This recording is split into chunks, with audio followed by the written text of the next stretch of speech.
پہلگام دہشتگرد واقعے نے پورے ملک کو متاثر کیا. بحیثیت میزبان سیاحوں کی حفاظت میں ناکام رہے وزیر اعلیٰ جموں کشمیر عمر عبداللہ کا اسمبلی میں اعتراف.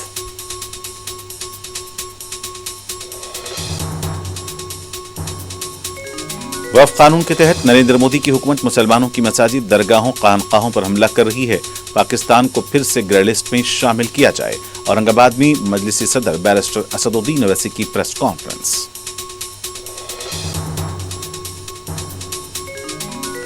کے سی آر اور نریندر مودی منمانی بیانات بازی کرتے ہیں. راہل گاندھی سے اچھے تعلقات ہیں. بعض عہدیدار پیسوں کے لیے کام کر رہے ہیں.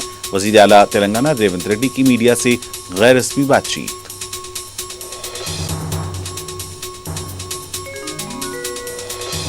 حیدرآباد حمایت نگر میں پنجاب نیشنل بینک کی عمارت میں نامعلوم شخص کی خون میں لطفت ناش لفٹ سے دستیاب. حملہ وروں کی تلاش جاری.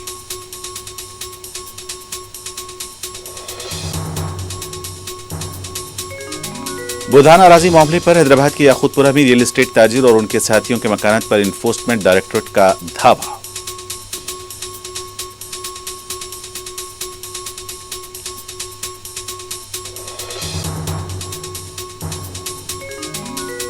غزہ پر یہودی فوج کے تازہ حملوں میں 30 سے زیادہ فلسطینی بشمول معصوم بچے اور خواتین شہید.